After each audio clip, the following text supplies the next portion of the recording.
Good day.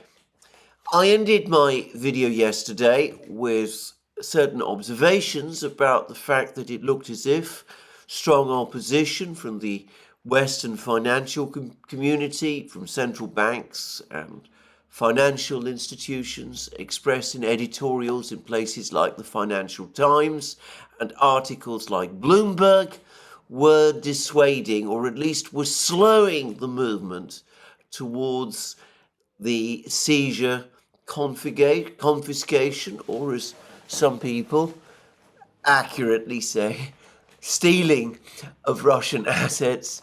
Anyway, that movement seemed to have been slowed down a little.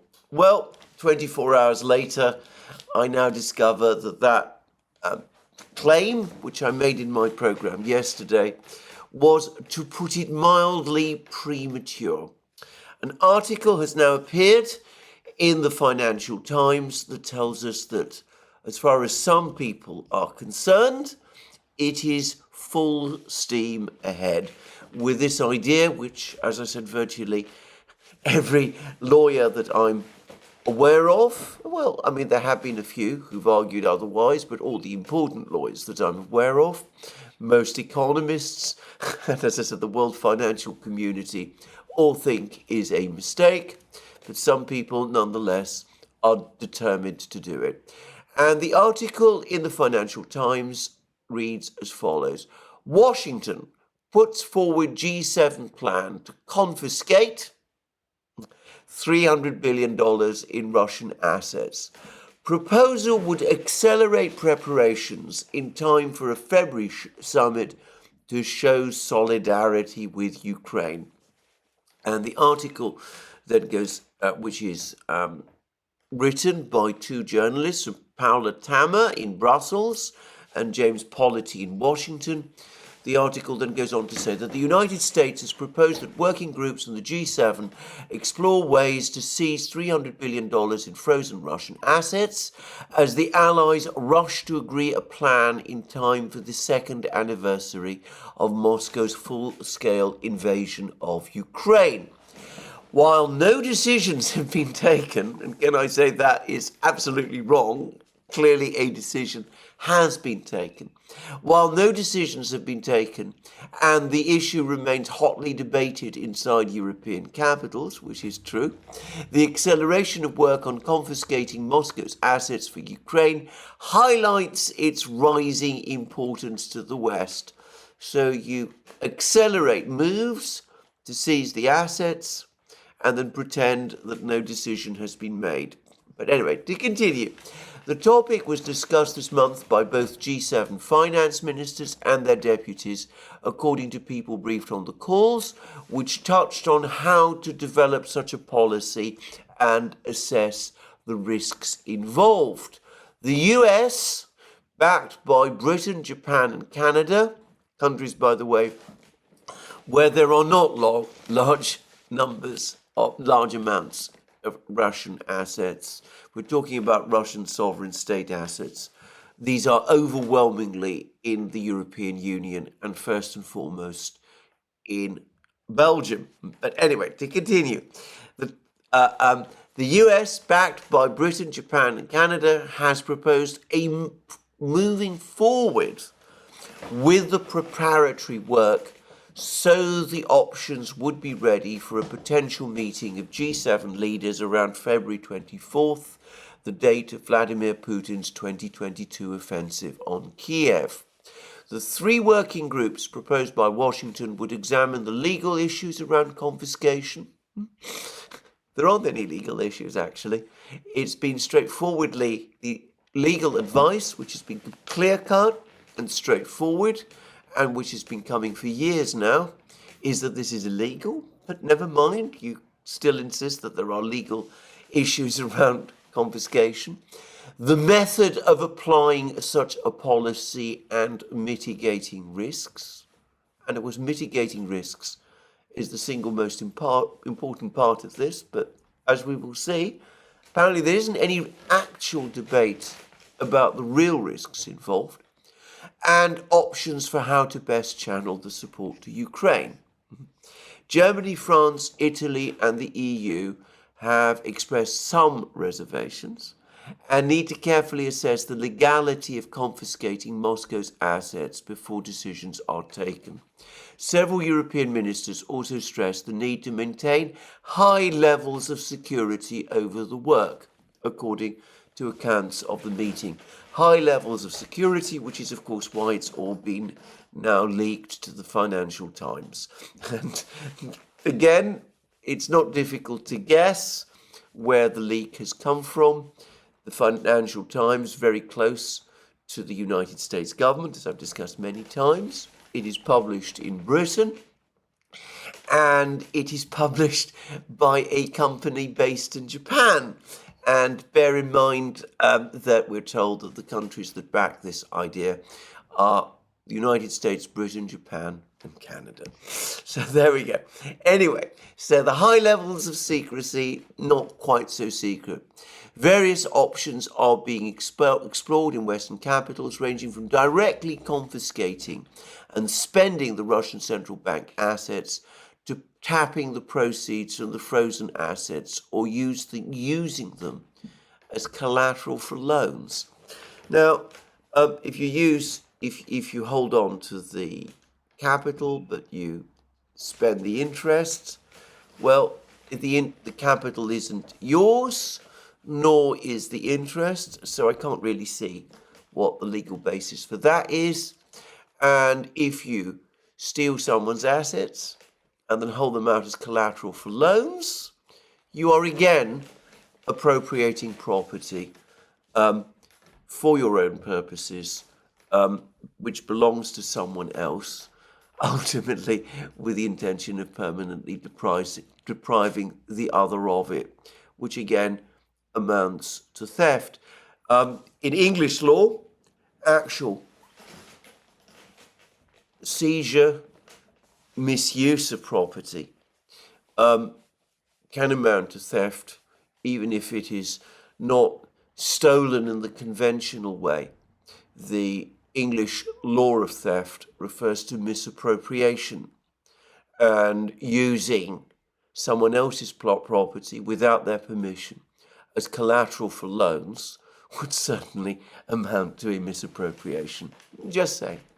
The EU has so far stopped short of seizing the Russian assets themselves, instead exploring ways to skim off profits generated for financial institutions such as Uclear, where 191 billion euros in sovereign assets are held.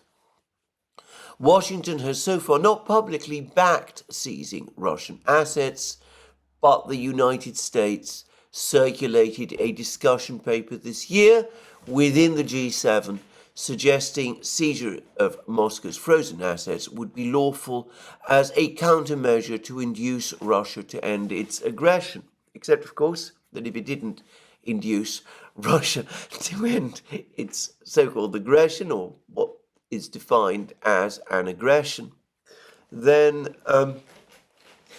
how does that amount in that case? How does that make the step lawful? I mean, it's a little bit like saying that if somebody enters the land and beats up someone, then the way you do it is by stealing their house. It does seem, again, convoluted logic in legally speaking, at least to me. But there we go. And we then go on to read that Europe, where the majority of the assets are held, is more wary, fearing the possible implications for financial stability, as well as retaliatory action from Russia. And retaliatory action from Russia, by the way, is a minor issue. There are still Western assets in Russia which could be seized in response, but I doubt that that is what is really deterring European decision makers. What they must be absolutely worrying about, or at least what they should be worrying about, is the disastrous message this will send around the world. And then we're told that Italy, which takes over the G7 presidency in 2024, is among those worried about potential retaliation on its companies active in Russia, something that Moscow has already threatened to do.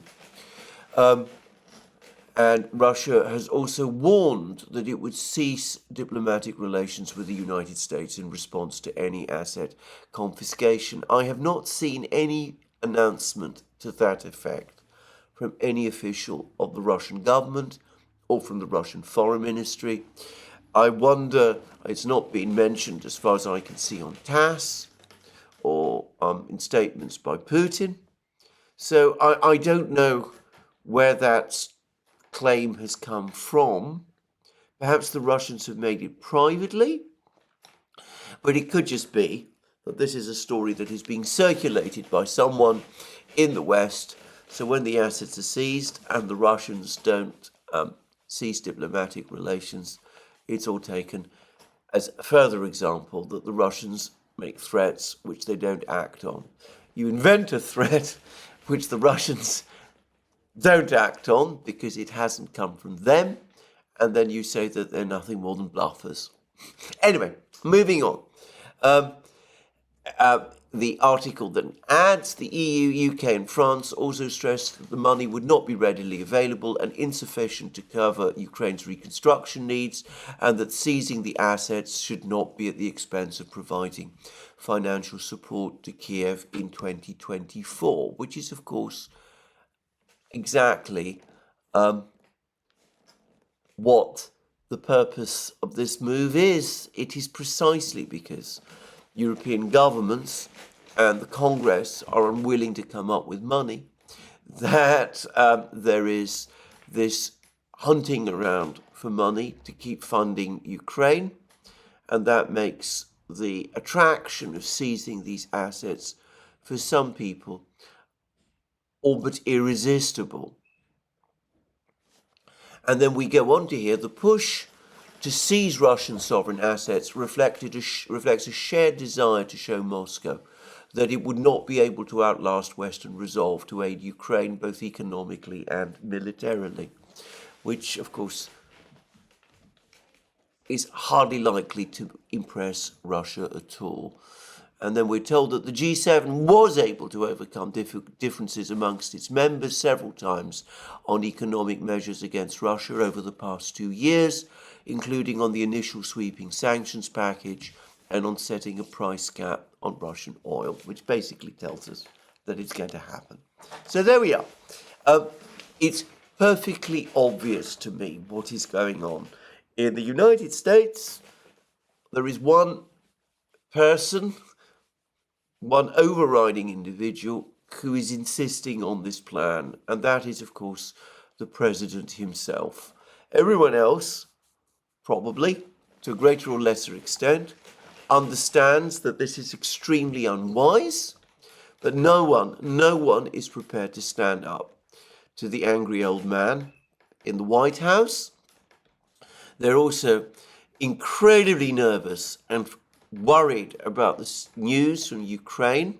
They don't want to see hyperinflation take hold there. They're terrified of the effect of a military collapse over the next few months, which causes the president to lose the election, and horror of horrors, brings back Donald Trump. So they're not going to stand up to him. They're going to do that which he insists they must do. That has been their policy right from the beginning, right from the outset back in February, and we're going to see more action of this nature being taken over the next few months. Sometime in February, probably coinciding with the start of the special military operation, we're going to see the announcement that the Russian sovereign assets have been seized. Now, I'm not going to return to the topic of why this is a bad idea. Bloomberg has written articles about it. The Financial Times has written articles about it. The various Nobel Prize-winning economists have pointed out what a colossal mistake this is. Everybody appears to agree, everybody who knows about these things appears to agree that this is going to accelerate the flight from the dollar system, the dollar-dominated system. But nonetheless, as I said, President Biden wants it, so it must be. And that decision will be made because, not to understate things, President Biden is obsessed with the conflict in Ukraine, or not perhaps Ukraine itself, but with his personal feud against Vladimir Putin. He's probably furious because President Putin received that triumphant reception in the Middle East a few days ago, about a week ago, 2 weeks ago, when he went to the UAE and went to Saudi Arabia.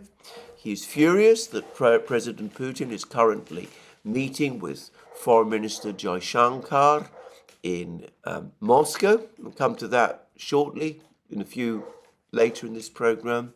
He's furious that his great offensive, the offensive that the president himself was so keen on in the summer, that the Ukrainians were going to launch, that ended in failure. And he is furious because Congress is not prepared to stomp out more money for his chosen project. So, as the president has consistently done, he breaks red lines.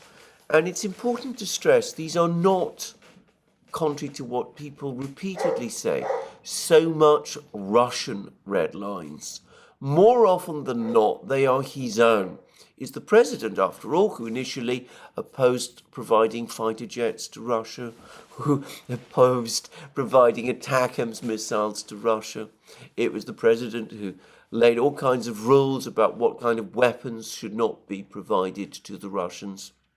Or at least, if it wasn't the president himself, other officials of his government, including in the Pentagon, did so. But always and invariably, rather than risk failure, or what is for him perhaps even more humiliating and even worse, the president has gone negotiations. The president has gone beyond his own red lines. He's provided HIMARS missiles. He's provided Abrams tanks. He's authorized the supply of F-16s. He supplied Ukraine with ATACMS missiles. He's been warned in the past that his sanctions might ultimately be counterproductive, but he went ahead with them. He froze Russian central bank reserves back in February 2022. Again, he was told by the Federal Reserve Board, don't do it, but he did it. He was told not to boot the Russians out of SWIFT, that this would be a mistake and it would not have the effect that he thought it would, but he did it also. He was told, don't take steps to disrupt the efficient and smooth operation of the energy market, but of course he did. And the result was a major spike in inflation in 2022, which still has echoes today, and which might ultimately wreck his re-election hopes. But anyway, nonetheless, despite all of this, he presses on, and he is determined now to seize the assets despite Putin, because ultimately, what else is this about? I mean, the Financial Times virtually says this. The push to seize Russia's sovereign assets reflects a shared desire to show Moscow that it would not be able to at last Western resolve to aid Ukraine both economically and militarily. In other words, spite Putin, because that's essentially what that sentence all but says. Tell Putin, we'll hang on tough, you can't outlast us, even though the reality is you're prevailing every day on the battlefield. In War and Peace, there's a good passage in which the Russian writer Lev Tolstoy discusses Napoleon's decision to plant explosives in parts of the Kremlin, which he then explodes, causing damage to various buildings in the Kremlin, on the eve of his great retreat from Moscow. And Tolstoy basically said that this was a childish tantrum. It was the equivalent of a little child falling over and banging the floor that's hurt it. And I have to say, this extraordinary move has something of the look of that about it. A furious, petulant reaction after everything else that has been tried has failed. Anyway, I'm not going to discuss it further. We'll see how this thing plays out. Note that the European leaders, the European leaders who are now talking about this thing, is a small, privileged group of countries, Germany, France, and Italy. Other states are being excluded from these discussions, even though this would logically have to be a decision of the European Union, not just of Germany and France, but Germany, Italy, and France. But there it is. As always happens, the decision will be presented. There will be a presentation of this decision to the European Council. Anybody who opposes, be it Orban or Fico, or perhaps the government of Spain, or who knows which others. Anyway, they'll be told again that they're breaking Western EU solidarity, that they're Putin lovers and all that kind of thing, and the decision will be enforced upon them. So, there it is. Look forward to the days of asset confiscation. It is coming. It's there in black and white in the Financial Times. And note also that so far, not a single important European politician or government has come out and spoken out publicly against this thing. So let's move on to the situation in Ukraine itself, and let's first of all briefly talk about what's happening on the battle lines. And here, by the way, we're getting rather less information than we've done on other days, which probably reflects the fact that we're now moving into the holiday period, and so there's actually less reporting going on, though not, I think, less fighting. But the overall story, as far as I can tell, is the same, which is to say that the Russians are now pushing hard in the Zaporozhye, Rabotino area. They're now gradually regaining more and more of the territory that the Ukrainians were pushed back from. There's also reports in Avdiivka that the Russians have advanced significantly along the railway to the northwest of Avdiivka, that they're pushing towards Ocheretenie, this village on the slopes, on the hill.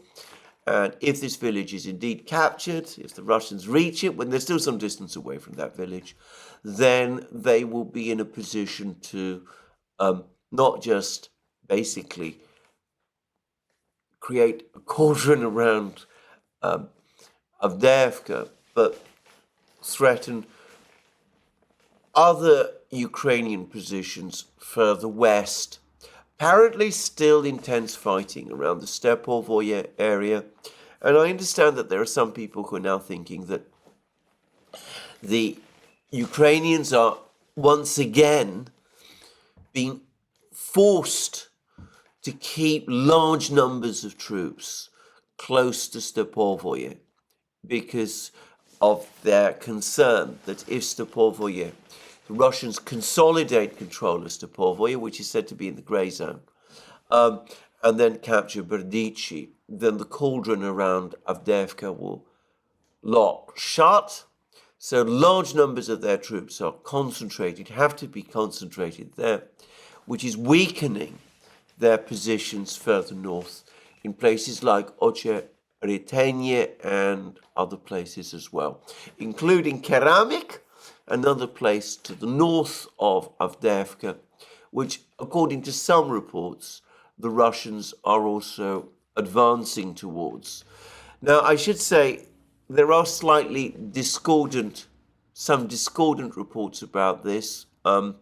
Oriba, in one of his recent reports, spoke about what I understood to be a Ukrainian counterattack around Keramik, but none of that alters the underlying situation that the Ukrainians are having to commit very large forces to try to hold open the Avdiivka sack, and that the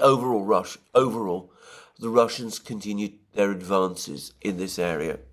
And there's been less news about the nature of the fighting in Avdiivka itself, but I understand that it is as intense as always.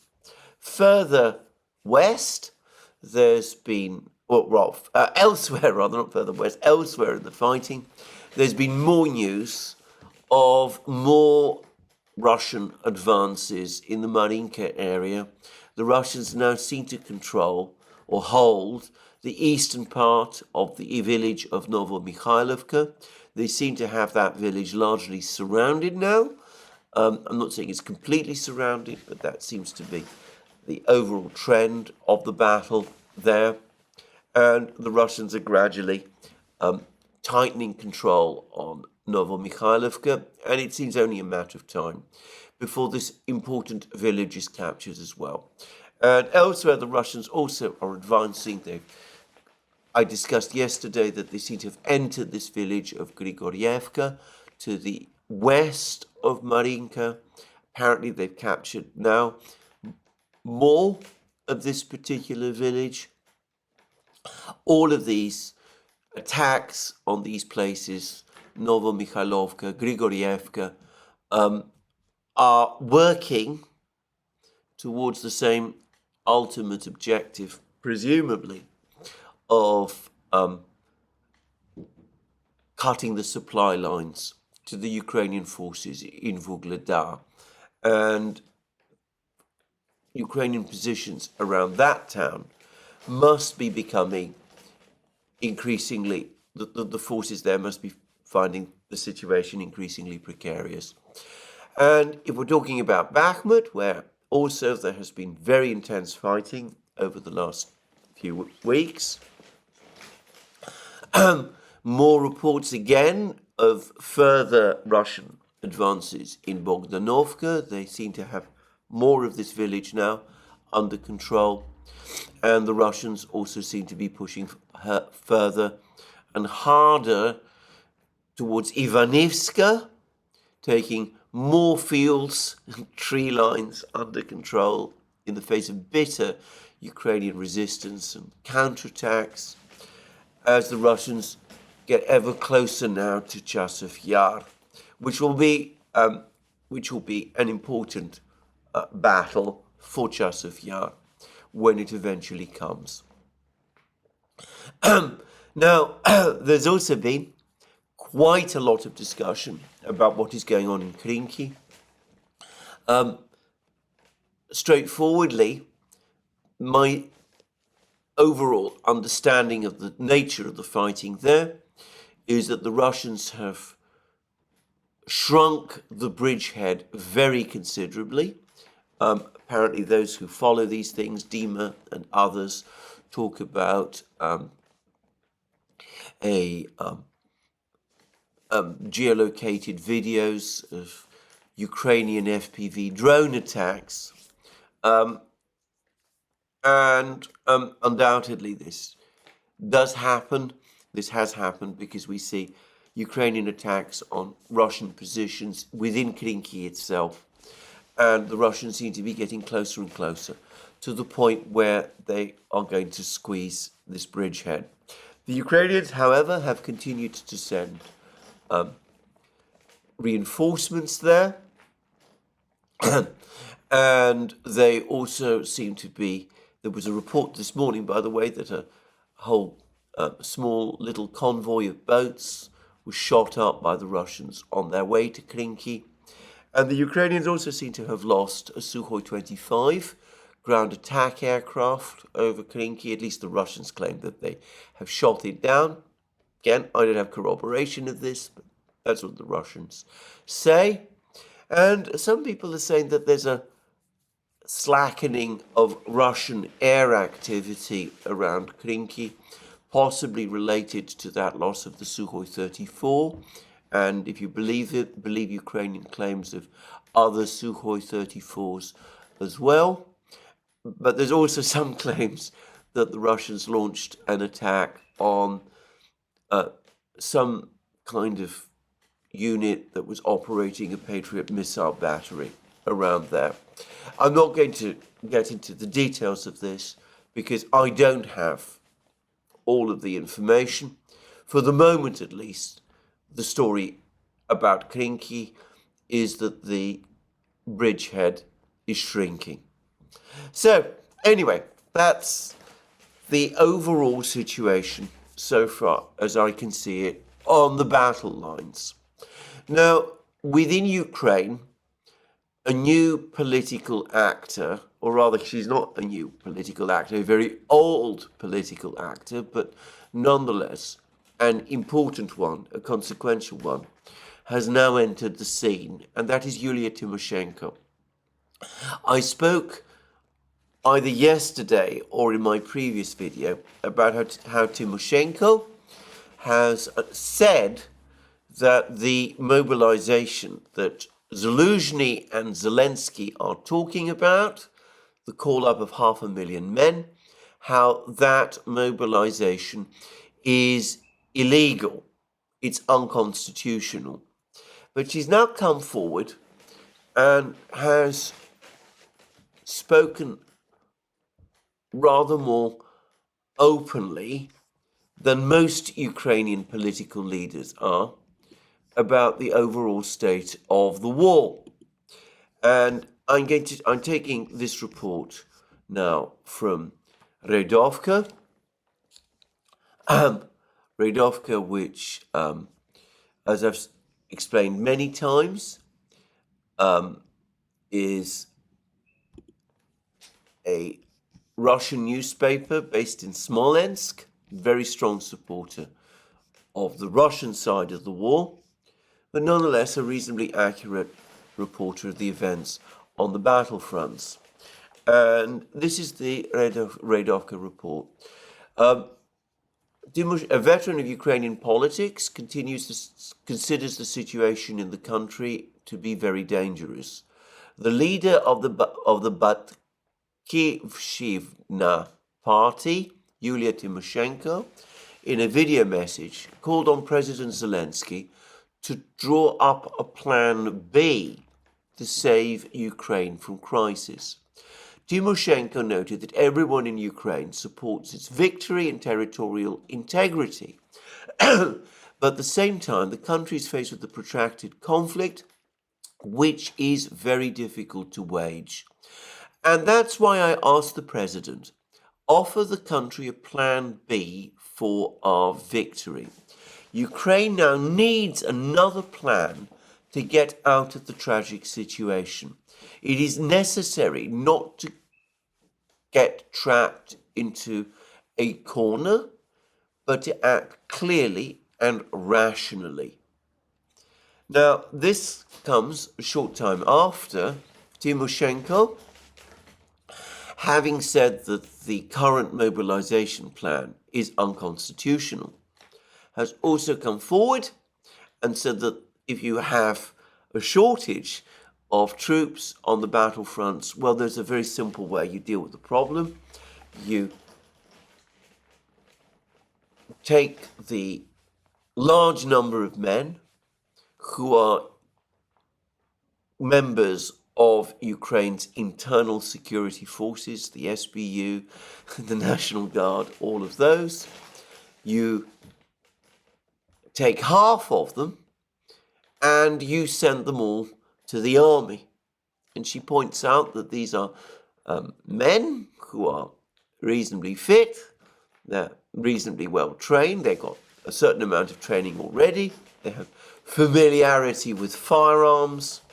They are better military material, in other words, than the young people and students that President Zelensky and General Zaluzhny are now talking about drafting. So what is going on?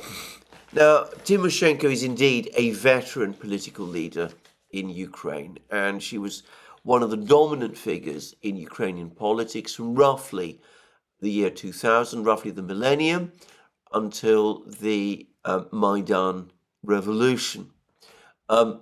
She's, shall we say, a controversial figure in Ukraine. She was a strong supporter of the Orange Revolution in 2003, which was to some extent, 2004, which was to some extent a precursor of the Maidan events of 2014. She didn't directly participate in the Maidan events in 2014 because she was held in prison at the time by order of President Yanukovych and the Ukrainian courts. Those are the old Ukrainian courts, not the new ones. And of course, she made a huge fortune out of the gas trade with Russia and is sometimes called the gas princess. It is fair to say that the Maidan movement is not altogether keen on her, and the former Ukrainian president, Petro Poroshenko, was her long-standing enemy and rival. They disliked each other intensely. So there is hostility, a lot of hostility in Ukraine to Tymoshenko. And since 2014, she has been marginalized.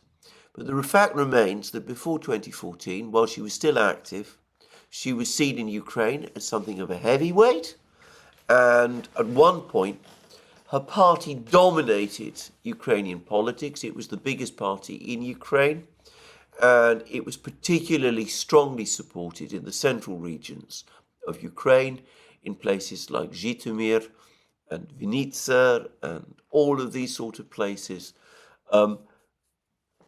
where people still tended to take a strongly pro-Ukrainian position, but were not so enthusiastic about it, shall we say, as the people in Galicia and in the West. So Tymoshenko has, as I said, she's got a lot of political experience. She's in the past been a canny operator. She's got many opponents and enemies in Ukraine, many detractors in Ukraine. The Russians don't trust her very much, though Putin himself actually got on reasonably well with her. But that's another story. But controversial though she is, disliked by many people though she is, corrupt though she no doubt was, she nonetheless is, in Ukrainian political terms, something of a heavyweight. So what she's clearly doing, or so it seems to me, is sensing an opening for herself in Ukrainian politics. She's obviously aware of the tensions between Zaluzhny and Zelensky. She's obviously also aware about the rumors of plots and conspiracies and of coups that continue to circulate within Kiev itself. She also senses, no doubt, the groundswell of opposition that there does appear to be in Ukraine against the mobilization decrees. She also senses the growing unpopularity amongst many Ukrainians, including, one suspects, young Ukrainians who are now worried about getting drafted, of Ukraine's internal security forces.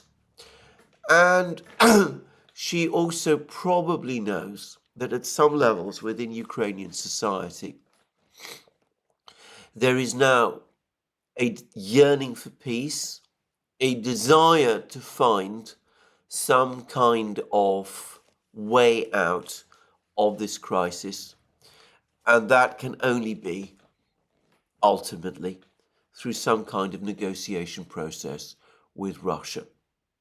And that plainly is what Tymoshenko means when she's talking about a plan B, when she says that it is necessary not to get pushed into a corner, but to act clearly and rationally.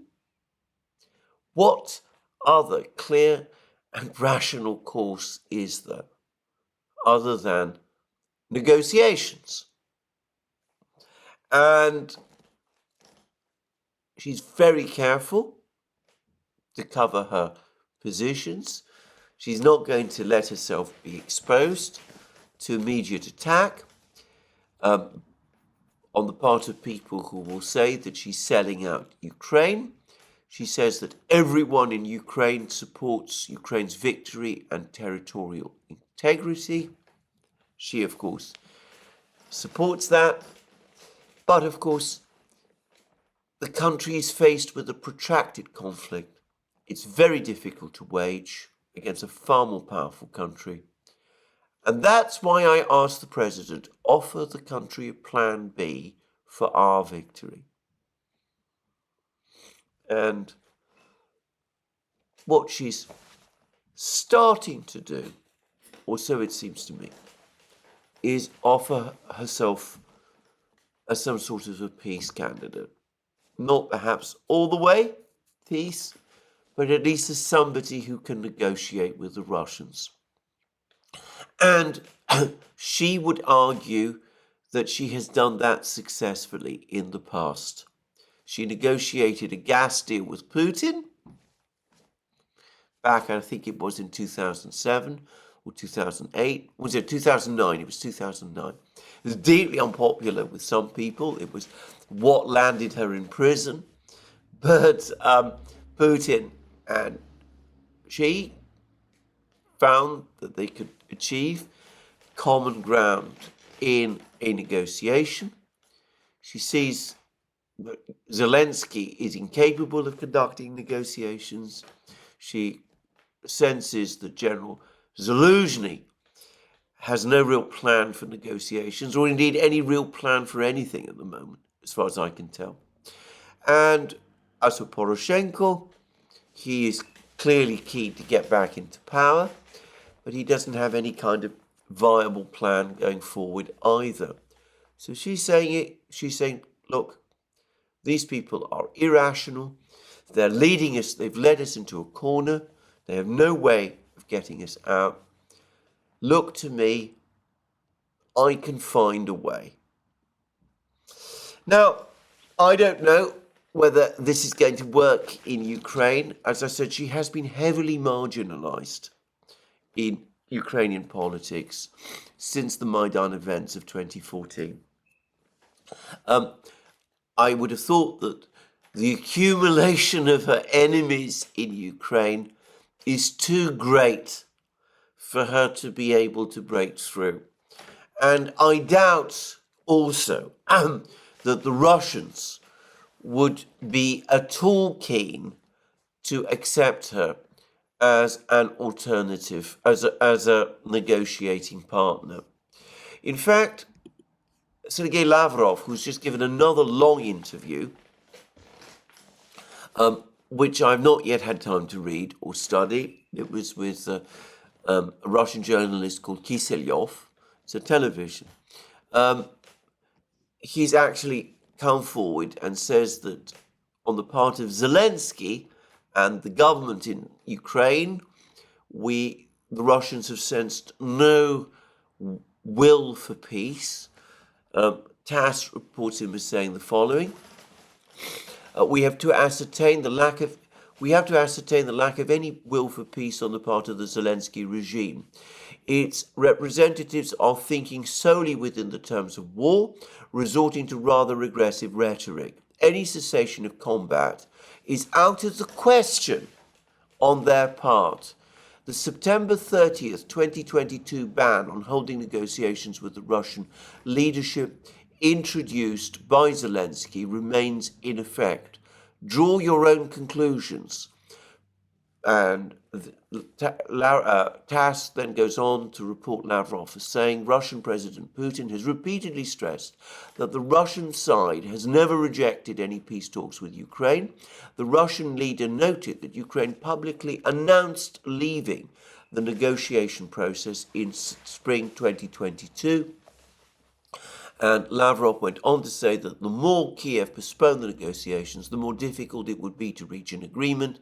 According to Lavrov, the first step in talks between Russia and Ukraine should be the lifting of Zelensky's ban on dialogue with Moscow. Now, could it be that the Russians have got wind of these statements of of Tymoshenko, and they're saying, look, it's Zelensky who's the problem. Let's get him out of the way because he's not going to begin negotiations. And if Tymoshenko comes along, well, maybe we can at least have some kind of discussion with her. Maybe Tymoshenko is also pitching her position to the West. Maybe she's telling the Americans, look, I know you want a settlement freeze. Zelensky is never going to give it to you, nor is Zelensky, nor is Poroshenko. Only I can do that. I am the only person who's able to come forward, who has both the political weight in Ukraine and the political connections there, and who has some past history of negotiating with the Russians. I'm your obvious partner to achieve that. Well, anyway, we'll see. But it could be. This is where, with a war like this, with a conflict like this, it's very difficult to be able to say whether something is consequential or not. It could be that in the story of this war, Tymoshenko's comments might just turn out to be an apostrophe, have no significance, or it could be that they turn out to be far more consequential. Only time will tell. So that's one Ukrainian who's come forward and has made certain comments. Another Ukrainian, important Ukrainian who's come forward and has been speaking is General Tarnavsky, the commander of the southern forces in Ukraine, the person who was supposed to achieve the victorious counteroffensive and the breakthrough to the Black Sea and to the Sea of Azov. And he's had an interview, as I understand it, with Reuters. And he's talked about the very difficult situation that Ukraine is in, how they're under enormous pressure, how they're short of ammunition, all of those things. He's mentioned all of that in the past. But very interestingly, he appeared to admit the possibility, perhaps even the probability, of his pending dismissal. He accepted that there was a chance that he might be dismissed at some point over the next couple of days or weeks, and he seemed to indicate that he at least would not attempt to oppose it. If he were dismissed, he would not follow the example of General Zelensky and reject any attempt to remove him, and insist instead on remaining in place. So perhaps General Tarnavsky is going to be the first general that we're going to see Zelensky sack. Tarnavsky himself seems to be reconciled, increasingly reconciled to that possibility. And perhaps with the situation in the battlefronts deteriorating by the day, as I said, the Russians continuing to advance all along the front line, including in Zaporozhye region, where Tarnavsky was supposed to achieve his breakthrough. Well, given all that, it might just make more sense, even for Tarnavsky himself, to let himself be sacked and to go into a safe retirement, perhaps somewhere in the West.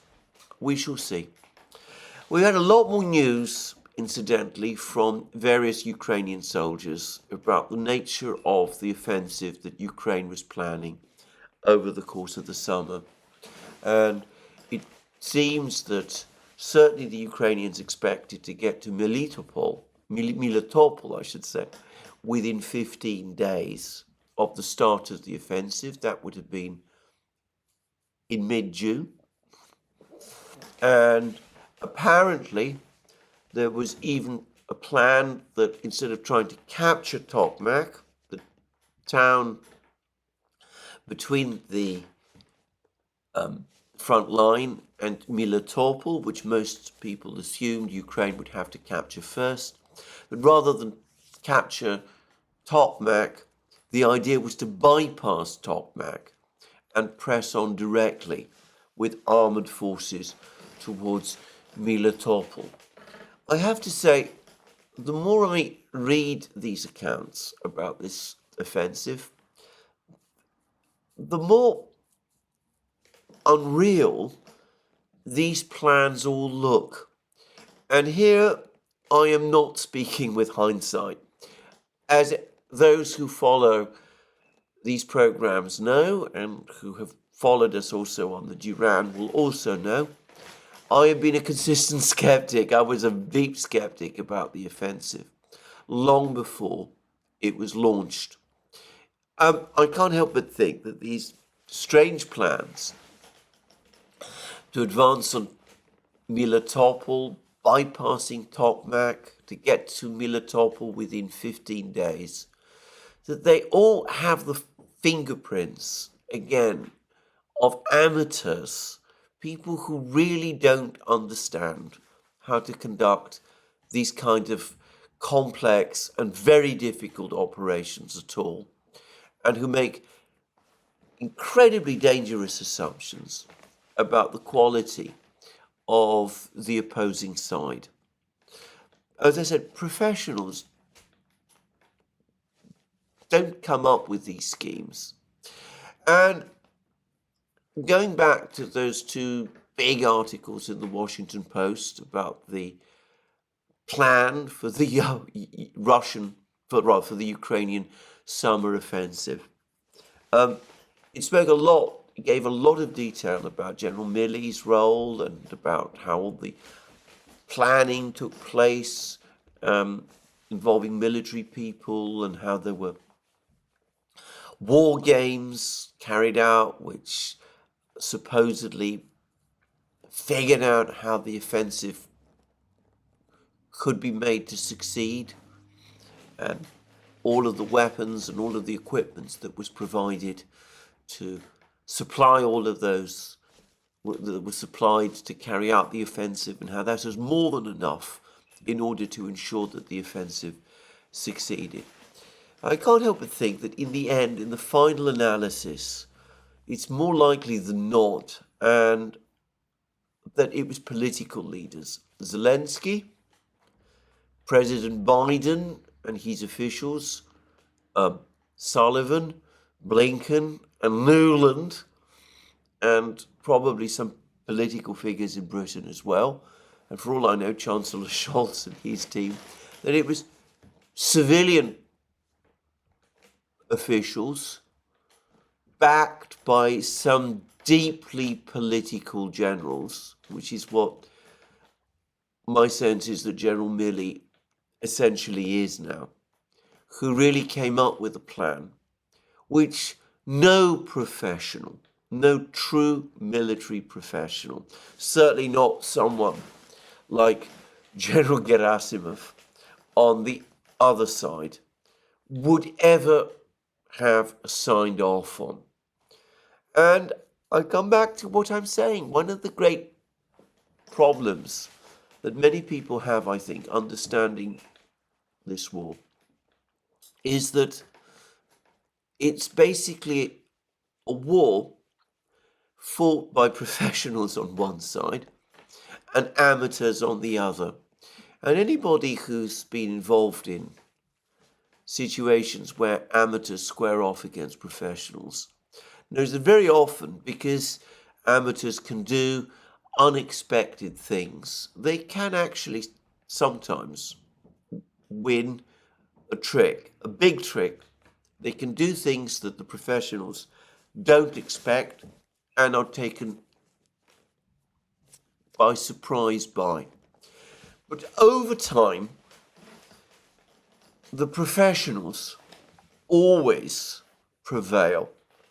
They have the superior understanding, knowledge, and of course in this war they can also draw on by far the greater resources, and eventually they turn the mistakes that the amateurs make to their advantage.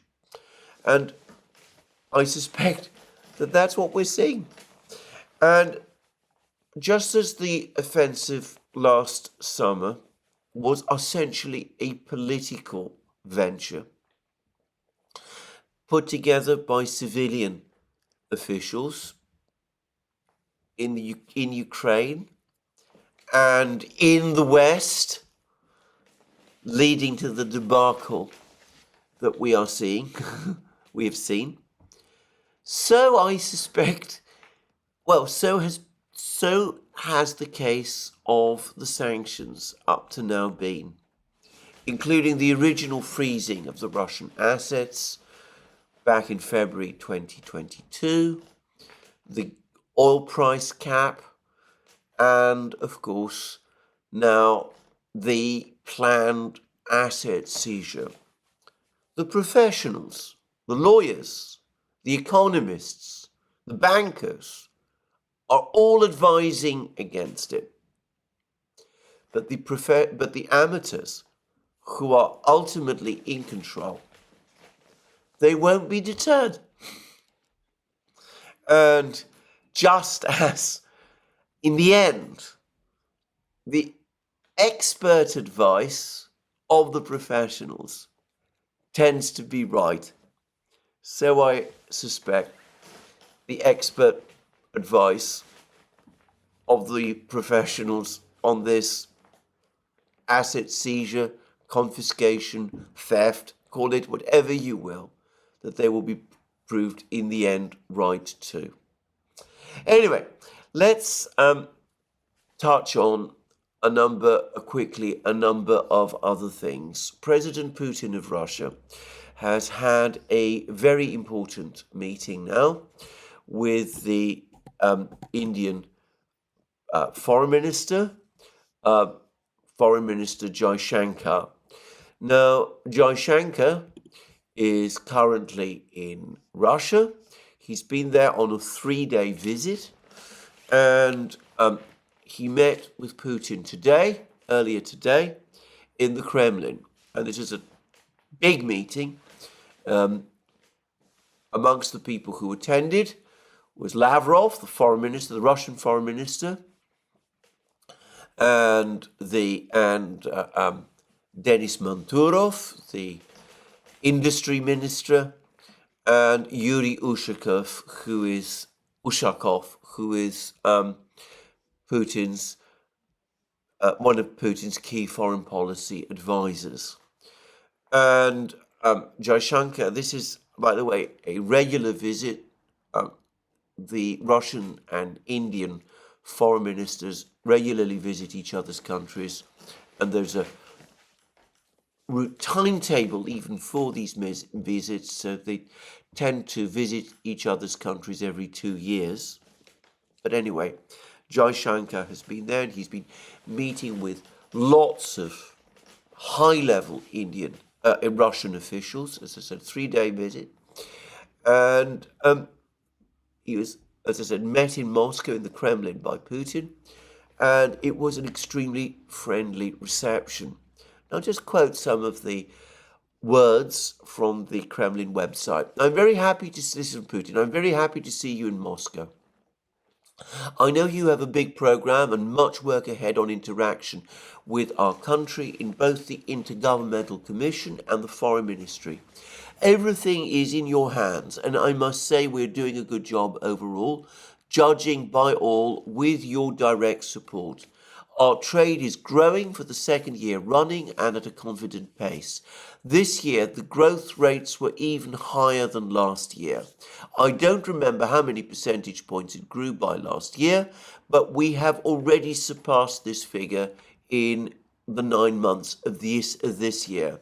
It is common knowledge that this is primarily energy resources, oil products and coal, but not just that. We are working together in high-tech areas, and we are very pleased to note that despite the current turbulences in the world, relations with our traditional friends in Asia, with India and the Indian people are making steady headway. We know the position of Prime Minister Modi and have talked about this more than once. I'm referring to his position, his attitude to complicated processes, including hotspots, the situation in Ukraine. I have repeatedly informed him about the situation around this conflict. I know about his striving to resolve this problem through peaceful means. Now we will talk about this in more detail and provide you with additional information. I know that our colleagues have certainly spoken about this, but nonetheless we will give you additional information on the situation. And that's interesting, by the way. There's something that Putin wants to talk about with Jaishankar, which he doesn't want to talk about in public, and he's going to discuss it in private with Jaishankar. And the Indians themselves don't know about this. And anyway, that might be a hint that maybe there is some kind of quiet discussion between the Americans and the Russians going on. I don't think so myself, but anyway, we will see. And then Putin goes on to say, we will be happy to see our friend Prime Minister Modi in Russia. We will have an opportunity to discuss the current issues and talk about the prospects for developing Russian-Indian relations. We have to cover a lot of grounds. And then there was an equally friendly response from Jaishankar. Thank you, Mr. President. First of all, please allow me to convey the personal greetings of Prime Minister Modi. And he has also, through me, sent a letter to you, a letter expressing his thoughts about the state of our cooperation and the progress that we have made in recent days. And I have the honor to give you this letter. And certainly, Mr. President, he looks forward to visiting Russia next year. So there we have it. Modi's coming to Moscow.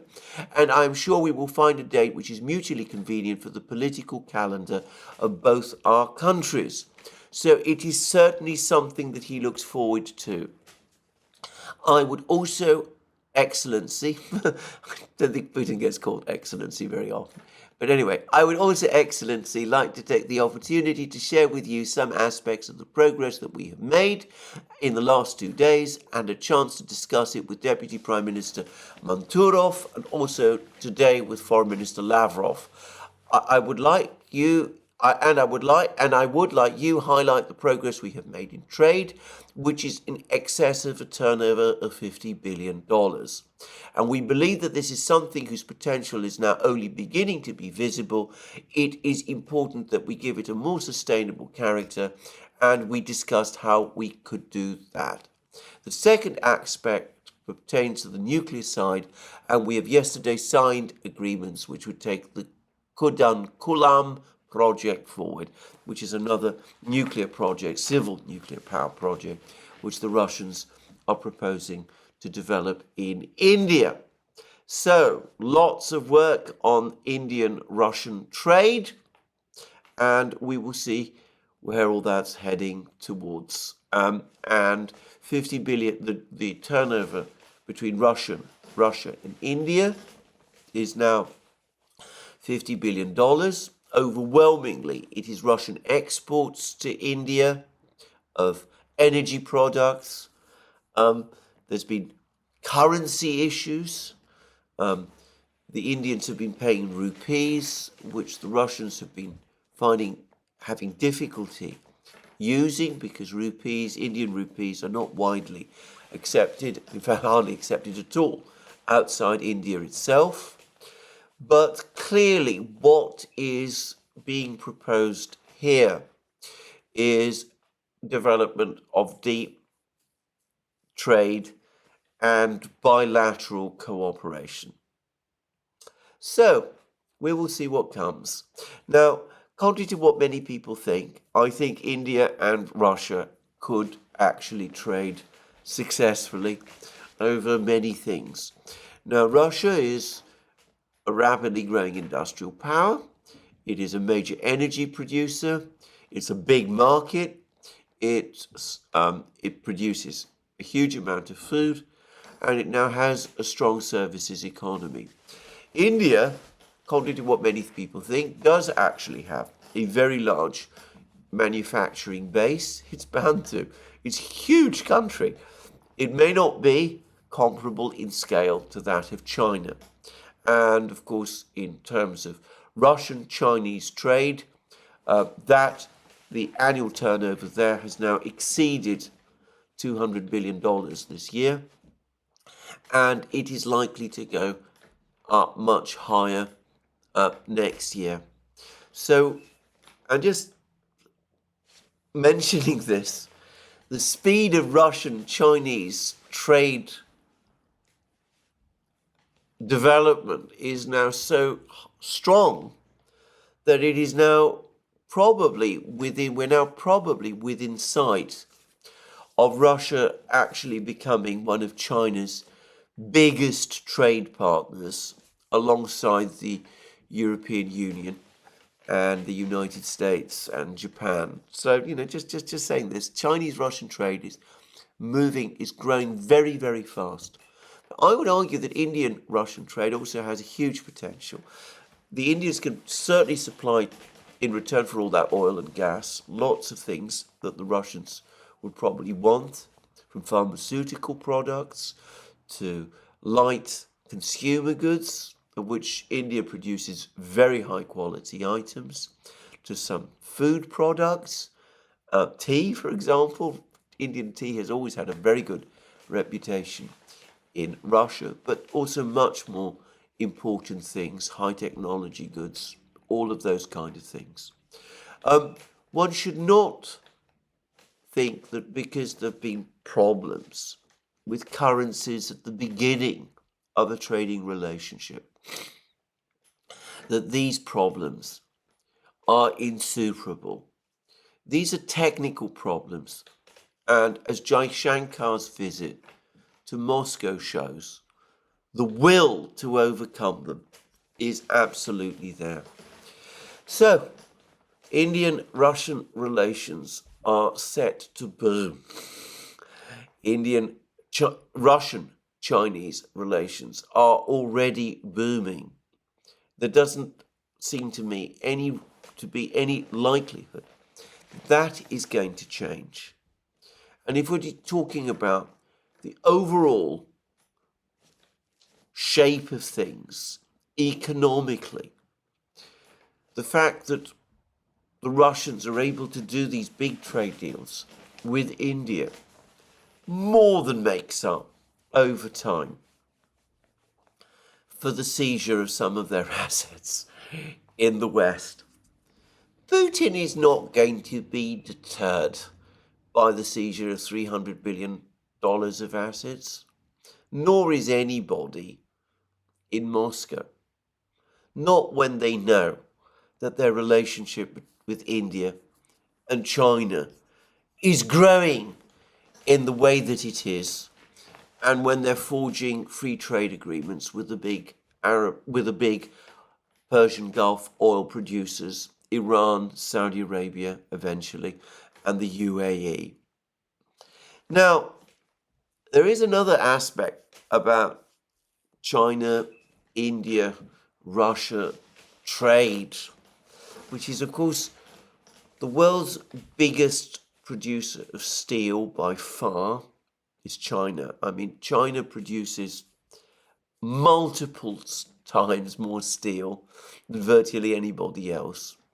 India is also a very significant steel maker, as, by the way, is Russia.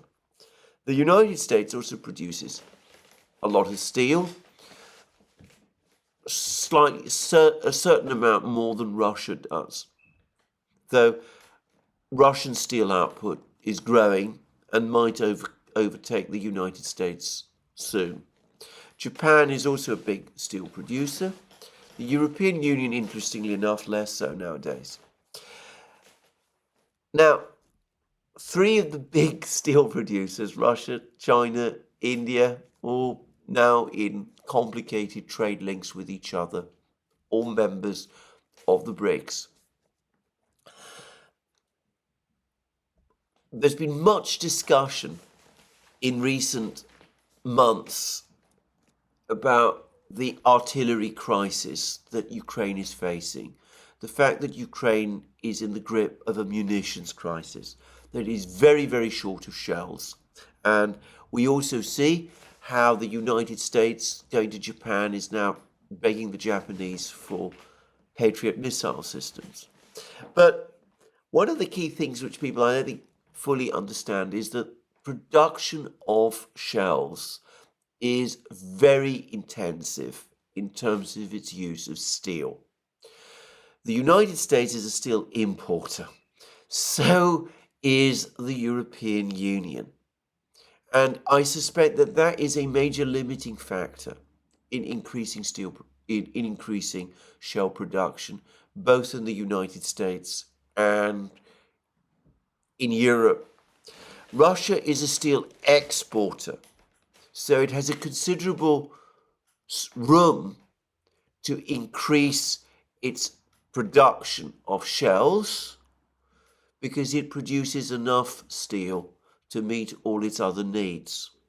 But of course, if we get into a situation of total war, which we're not going to, but if we were, then of course the Russians can tap into Chinese steel production and perhaps even that in India as well.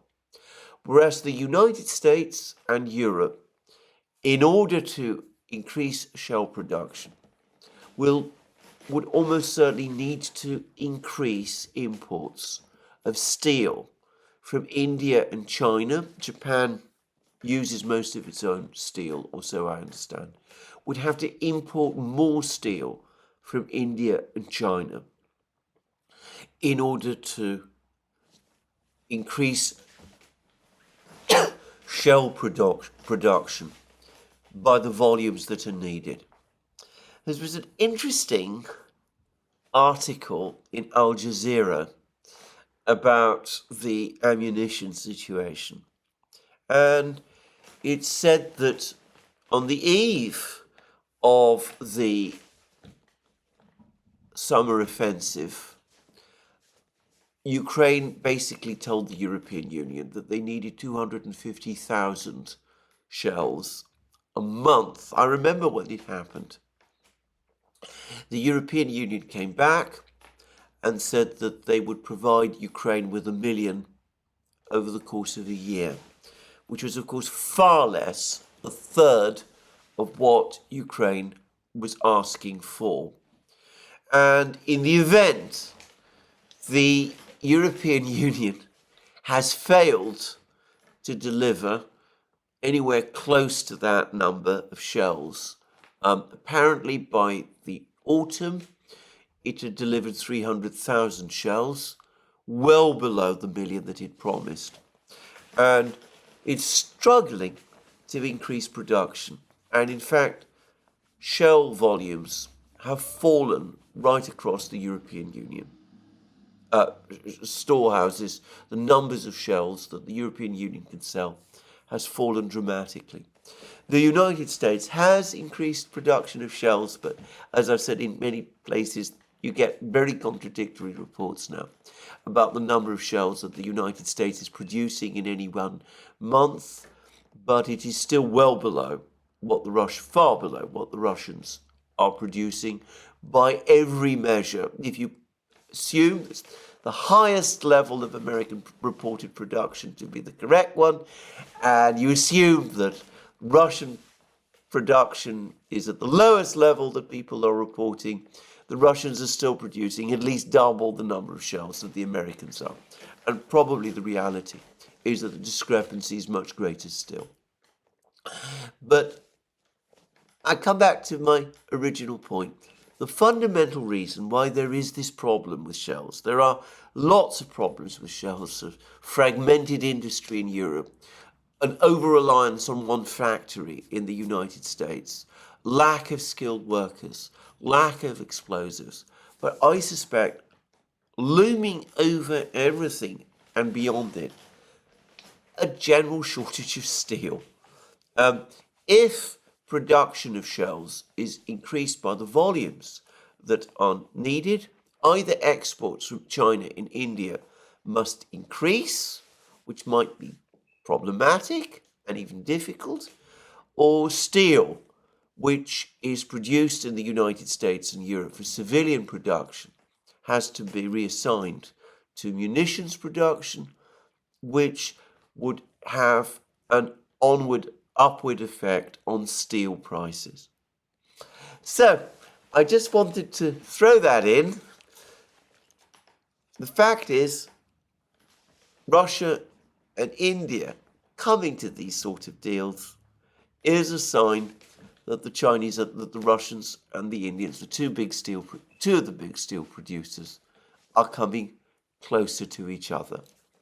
Now, this is where I end my video. We will see whether all this secret information that Putin is going to tell Tymoshenko, is going to tell us very much about the true state of negotiations. Lavrov's earlier comments about the fact that there's no will to negotiate in Kiev, to my mind, tells us the true story. Probably Putin is going to disclose to Tymoshenko information about the problems in Kiev itself, and this is what he doesn't want to talk about. But regardless of that, if we get any more news about this, if we get any more news on the battlefronts, then I will cover it in my next program. But this is where I finish today. More from me soon. And just to remind you again that you can find all our programs on our various platforms, Locals, Rumble, and X. You can support our work by Patreon and Subscribestar, links under this video. Don't forget to check out our channel. You can find our shop rather. You can find all the amazing things that we have there, our magic mugs, our hats, our hoodies, our t-shirts, our sweatshirts, all those great things. And last but not least, if you've liked this video, please remember to tick the like button and to check your subscription to this channel. Thank you again. More from me soon. Have a very good day.